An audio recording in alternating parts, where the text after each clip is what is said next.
Avengers doomsday ये एक ऐसी मूवी है जिसके ट्रेलर्स और क्लिप्स में इतनी सारी डिटेल्स छुपी है कि अगर आप सबको एक एक करके निकालने बैठोगे तो आपको डूम्सडे की कहानी भी पता चल सकती है। इसे इस तरीके से बनाया गया है और इस तरह से क्राफ्ट किया गया है कि फैंस थ्योरीज बनाए ही जा रहे हैं, थ्योरीज खत्म ही नहीं हो रही है और काफ़ी सारे पॉपुलर है, काफ़ी सारी नीस और काफ़ी इंटरेस्टिंग है।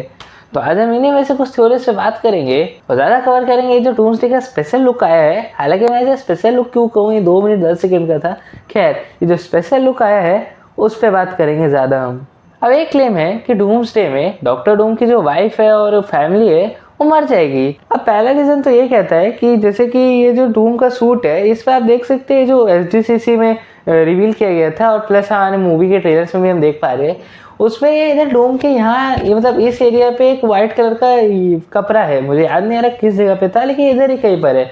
और इसे देख के लोग बोल रहे हैं कि हो सकता है ये उसकी माँ सिंथिया को लेके एक ट्रिब्यूट हो, मर गई हो तो उसके या उसके कोई और फैमिली मेम्बर जैसे वाइफ को लेके एक ट्रिब्यूट टाइप हो। साथ साथ में हम आगे ट्रेलर में ये भी देखते हैं कि वो एक पेंटिंग टाइप में देख रहा है जहाँ हो सकती है उसकी माँ और वो हो। साथ में ये जो चीज़ है ये चांसेस है यार 8-8 में ही हो। हाँ, जहाँ पर फैंटास्टिक 4 की टीम लड़ाई वड़ाई करती है क्योंकि वो जो लाइटवेरिया की खाली चेयर दिखी थी प्लस सू स्टॉर्म का इतना जाना है डॉक्टर डूम के बारे में, सेंस में आता है कि ये 8-8 यूनिवर्स वाला ही डॉक्टर डूम है।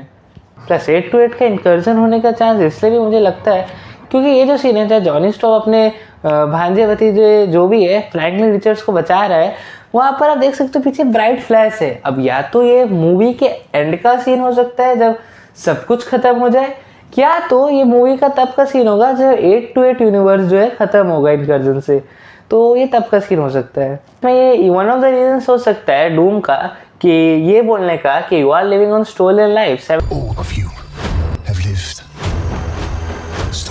इनकर्जन्स में एक अर्थ बचती है और एक अर्थ मर जाती है, उसके सारे लोग जो है मर जाते हैं, वो स्टोलन लाइव हुई। प्लस साथ साथ और भी काफ़ी रीजंस फैंस बता रहे हैं कि डूम का स्टोलन लाइव बोलने का है। जैसे कैप्टन अमेरिका ने एक अलग लाइफ जी पास्ट में जाके उसके वजह से इनकर्जन्स हुए हैं, ऐसा चांसेस है, तो इसलिए डूम कैप्टन अमेरिका को स्टोलन लाइव बोल रहा है। प्लस थॉर की बेटी जो है लव है वो भी मरने के बाद जिंदा हुई थी इटर्निटी से, वो भी एक स्टोलन लाइव में आती है। लोकी जो इन्फिनिटी वॉर में मर चुका था लेकिन अब लोकी है जिंदा 2012 वाला पास्ट वाला, तो टेक्निकली ये भी एक स्टोरी लाइव्स में ही आई। साथ साथ में पूरे की पूरी जो ब्लिप हुई थी उधर आधे लोग मर गए थे और उसको एवेंजर्स ने वापस लाया। तो वही बात है, मार्वल में मर के जिंदा होने वाले ट्रेंड बहुत ही ज़्यादा है, तो इसलिए भी डॉक्टर डूम स्टोरी लाइन बोल सकते हैं। प्लस सिर्फ MCU के अंदर ये नहीं है, एक्समैन यूनिवर्स में भी डेज ऑफ फ्यूचर पास्ट में वो लोग सेंटिनल्स से बचने के लिए पास्ट को ही चेंज कर देते हैं, जिसके कारण आप बोल सकते हो कि एक्समैन भी स्टोलन लाइव्स पे जी रहे हैं। अगली थ्योरी ये कहती है कि डूम जो हमें डूम्सडे में दिखेगा वो हेल से मेफिस्टो को हरा के आया है। तो ये थ्योरी अब सेंस क्यों बनाती है, क्योंकि डॉक्टर डूम जो है एक ऐसा कैरेक्टर तो है कि वो बहुत पावरफुल है, हाँ, लेकिन इस ट्रेलर में हमें क्या दिख रहा है कि वो एक अलग तरीके का मैजिक यूज कर रहा है, ग्रीनिश ब्लैकिश मैजिक यूज कर रहा है। प्लस उसके जो रून्स है प्लस उसका एन्चेंटेड आर्मर जो है ये सिग्निफाई करता है कि उसने कुछ तो परा किया है, तो उसके आर्मर वो इतना ज़्यादा एन्चेंटेड और इतना ज़्यादा ये लग रहा है। प्लस वो अकेले थॉर के आर्मर को रून से रोक ले रहा है। ये पॉसिबल तो है रून से रोकना, बट लोग फैंस कह रहे हैं कि उसने मेफिस्टो को हरा दिया। और जिन लोगों को नहीं पता, मेफिस्टो ही वो बंदा होता है जो डूम की माँ की सोल को कैप्चर कर लेता है कॉमिक्स में। फिर डूम का एक ही मकसद होता है कि अपनी माँ को वापस जिंदा करना। प्लस अगर नेक्स्ट थ्योरी में बढ़े तो अगर डूम के आर्मर की बात कर ही रहे थे तो उस पर अगर ध्यान से देखोगे तो डूम का आर्मर ध्यान से देखोगे तो थॉर का हैमर और कैप्टन मार्वल का स्टार है, और भी बहुत कुछ हो गया और दिखा नहीं, पर ये दोनों है। और हमने देखा कि कैसे थॉर का हैमर को उसने एक बारी में रोक लिया।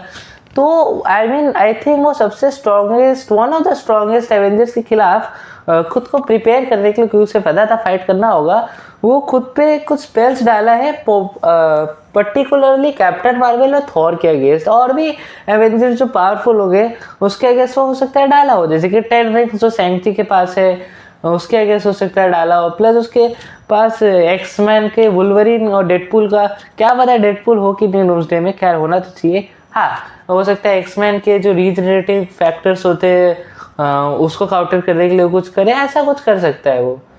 और भी थ्योरीज आ रही है डॉक्टर डूम और डूम्सडे को लेके, जो कभी नहीं रुकेगी। आई मीन 18 दिसंबर तक तो नहीं रुकेगी।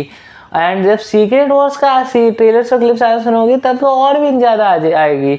तो और साथ साथ में विजन क्वेस्ट भी आ रही है, उसमें भी और चीज़ें रिवील हो सकती है। हो सकता है कि उसमें हमें दिख जाए कि वाइट विजन का क्या रोल होगा डूम्सडे में और सीक्रेट वॉर्स पे। प्लस साथ साथ में जो एवेंजर्स एंड गेम का री रिलीज हो रहा है उस पर भी हमें कुछ क्लिप्स देखने को मिल सकती है।